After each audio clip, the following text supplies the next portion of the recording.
On today's show, we're talking about total life transformation.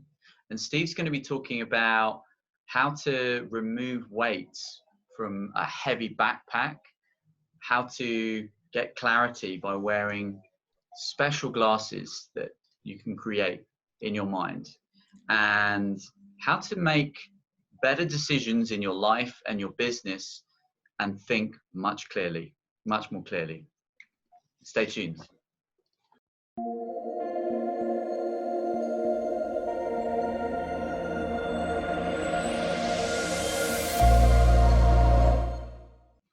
Hi, Steve. Thank you once again for another great show that we're going to have today. And today we're talking about total life transformation.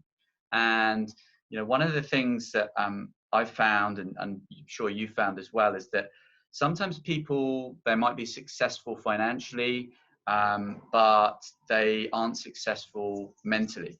And you've talked about this thing called the beautiful state, and it's really helped you make that transition. So can we talk a little bit about your journey of where you've been and how the beautiful state has helped your life transformation? Thanks, Matt. And looks like you got a great view there in the background. I think you're in Bali, so I hope you're enjoying your time there. So the beautiful state, I first heard of the beautiful state with Tony Robbins, and I believe that he had gone to a place in India called the Oneness University. Oneness University is one of the most famous places in the world to teach about beautiful state. But basically, to go back in my life, I was quite successful, but I was always struggling with happiness. And that happiness created, issues in my life for many, many years. And it wasn't until I actually reached over 50 years old that I finally realized I needed to do something about that. And, so I started working with a coach, and, what I learned was that, there's really only two states in life. So we have the suffering state and the beautiful state, and there's no third state. And with that, I started a journey, which I'll get into and let you ask some more questions, but I started a journey to actually change my life so that I could still be successful, still have the motivation that I had and the desires that I had, yet be able to live in a state which was free from negative emotion. And that's really what it's all about. Okay, Steve. So you talked about being in a state free of negative emotion. Now there might be people listening thinking, well, how do I get to that state? Like, they might not even be able to imagine it because they're really in a lot of challenge right now. What is this a negative free emotion state like for you, and what's the importance of it? Why has it made a difference to your life? I believe there's negative emotions and positive emotions, and negative emotions can be things like stress. It can be things like sadness, anger, depression. Any of these things are negative emotions. And when we have the absence of negative emotions, we're free from that. And basically, we're in a positive emotional state. And so it's important for me, and I think for everybody, because number one is you don't feel this constant drag on your life. I always equated it to I was carrying a backpack when I was younger. And I started putting 1 kilogram weights in my backpack, and it got heavier and heavier and heavier. And then eventually it got so heavy that my knees started to collapse. And so this is an accumulation of stress. It's a metaphorical approach towards it. It's an accumulation of sadness, of anger, of just pure negative emotion. And what it does is it pollutes your ability to think clearly. It pollutes your ability to make decisions properly. So when I started transcending into this beautiful state, 99% of the time, my mind became clutter-free. I was able to make decisions more clearly. Things came to me easily. Ideas came to me. And so there's a process. It's not easy. I had gone through this for many, many years, but it certainly works. And it's something as long as a person is dedicated to achieving an improved state, It doesn't have to be a step function where you do it overnight, but it can be a process and a journey. And this is what I encourage people to follow. So I totally see the value of reaching that negative free emotional state to clear your mind, like you said, and you know, a lot of leaders out there and you know, people in life, they want to make better decisions, they can have a better life. And you talked about a process, Steve. This is a process, this is a journey. For those just brand new to this or don't know what beautiful state is, what are some steps that they can take today in order to move towards this state free of negative emotion, this beautiful state? Interesting question. And so first thing is, you know, in order to, you need to recognize that you're in this state. And I think sometimes people don't recognize it. I think there's an analogy like if you take a frog and you put it in a pot of water and the water's room temperature, the frog's okay. And if you turn the stove on, well, the water begins to boil, but the frog ends up boiling to death because he doesn't recognize the temperature is changing. And so it's the same thing with people. People accumulate all this stuff, but it doesn't happen overnight. It's a small accumulation of things, and so your body becomes resistant. You develop behaviors based on this accumulation of stuff. And so that's the first step, is to acknowledge it, to recognize it. Second thing is you know, to say, well, I want to change. I mean, I don't want to live like this anymore. I want to improve my life. And, you know, then it's to start the journey. And the journey, you know, what I think, I'm not so sure if you can do it by yourself, okay? In my case, I wasn't able to. I tried reading books, I tried going to seminars, I tried learning online, many things, but it wasn't powerful enough to get me the change I needed.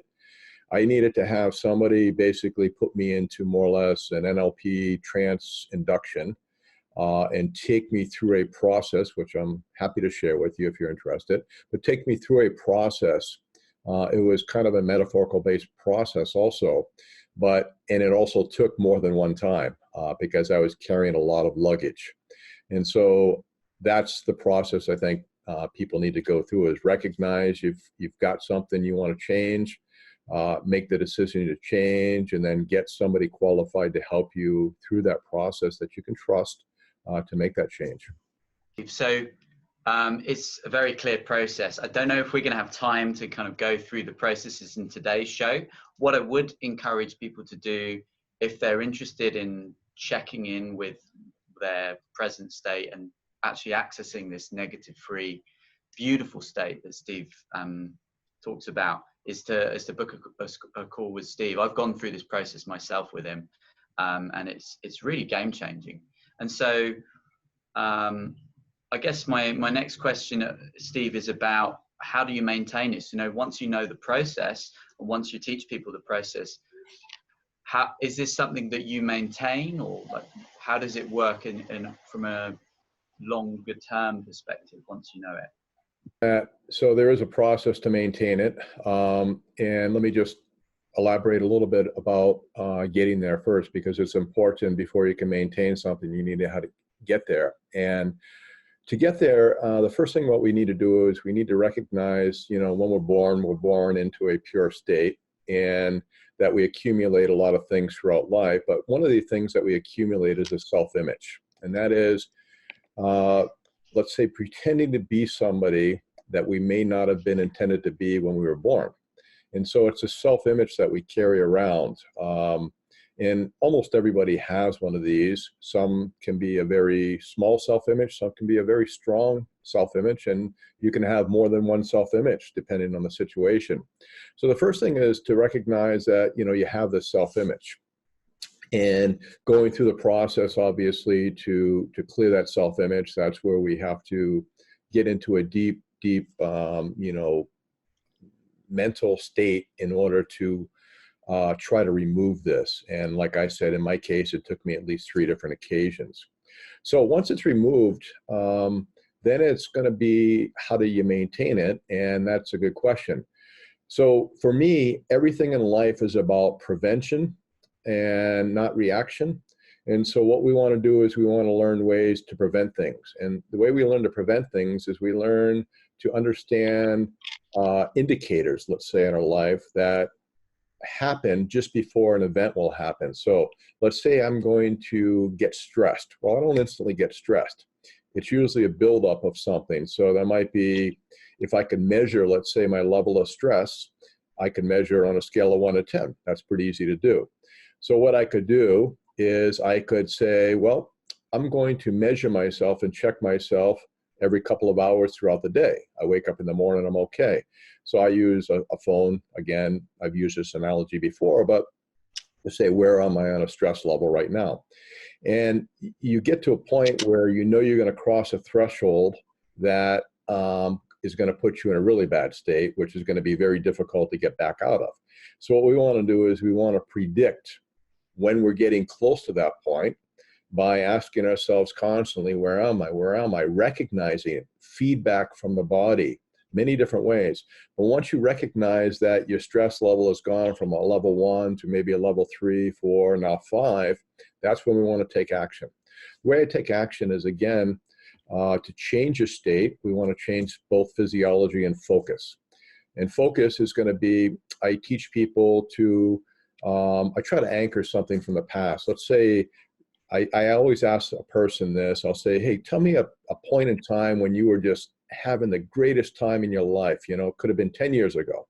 Explain this time to me. Tell me what you saw. How did you feel? What did you hear? And you get the person to kind of relive this experience. And then you say, okay, let's lock in that feeling that you had. That's the feeling that you want. And then the rest is to try to get them to grasp that feeling. When they start getting into this bad state, we want to relax ourselves. And I do it through breathing, because the physiology side is breathing. It can be, sometimes I use a rubber band on my wrist and I'll snap the rubber band so I can feel, let's say, a little bit of pain. And so I can snap this rubber band to inflict pain because it changes my physiology. When I change my physiology, and then I bring that good feeling back into my mind. So I'm changing my focus about this really good thought that I had before. And between the two of those things, now I'm able to change my state almost instantly. And then I start the process again. So I go back to work, I go back to driving, I go back to whatever I was doing. And then I watch myself again. So it's prevention, it's understanding the feedback systems that your body, your mind has to teach you. Amazing, Steve, amazing. So many great tips there. We're kind of running out of time, but maybe if we can, just one more question. What do you think's been the biggest difference in your life in terms of how you think and how you make decisions now that you have this process in place and you can access this state regularly? It's given me clarity and purpose in my life. Clarity, I can draw an analogy that says, you know, it's like if you need glasses, okay, and you don't have glasses on and you're looking and you're trying to focus on something a long ways away, it's real fuzzy, but then suddenly you put on your glasses and it's clear. And so it's the same with your mind. When your mind is in a beautiful state, when it's in a relaxed state, and you have things presented to you, you're able to make very clear decisions. And so for me, the biggest change in my life is the fact that my mind is not constantly churning, thinking about past or future or whatever. It's focused on more the present. It's making decisions from the beautiful state. And it's also receiving inspiration. So what I find is that my best ideas come when I'm in this state. And I put myself in this state every morning. I sit outside. I also practice awareness, as I've talked about before. And in that state, when I'm in the beautiful state and I'm practicing awareness, this is when I come up with the ideas for my quotes. This is when I come up with the ideas when I wrote my book. This is when I come up with new ideas for the business. Whatever it happens to be, that's when I find my ideas, because I'm in that state of clarity. My mind is not jumbled anymore. Steve, thank you so much. We've run out of time. I've picked up so many great ideas from this show. And, you know, one analogy I make is it's like wearing you said, you need to regularly check in with yourself to see where you're at in terms of your stress level, in terms of your state. And it's almost like wearing a Fitbit or one of these bands, and just kind of checking in with, you know, where you are in terms of your heart rate, but this time it's where you are mentally. And I mean, clearly it's made a huge difference in your life. It's definitely made a difference on mine after being coached by you. So yeah, I'd encourage anyone who is looking for more inspiration, looking for more ideas, and be able to think more clearly, to research how to access this beautiful state. And if you want to be coached in this transformation process, and sometimes it is actually the best way of doing it, then please reach out to Steve to help you and support you on that journey. All right, everybody, thank you so much for today. And you know, it's been a pleasure working with such a great team with NLP coach Matt and Mastermind Melon. I'm so proud to work with people like this. And you know, we really work hard on producing these types of videos and things, and we really appreciate you guys subscribing. Ring the bell so that, you know, next time our video comes up, you get automatically notified. Press like, share it with your friends. And also, please note down below, you know, we've got links for myself, for my website. I got a free ebook, Learn How Your Mind Works and How to Change Your Life. And then I'll just let Matt add his in real quickly, and Kun Melon. Yeah, sure. Thanks, Steve. And, you know, it was a pleasure to interview you today. In terms of, you know, if you wanted to explore your own mind with probing questions, if you have a challenge, or if you want to kind of uncover some of the strengths you have in life, then feel free to reach out to me as well. The link should be below, and you can connect with me on Facebook. Thanks, Steve.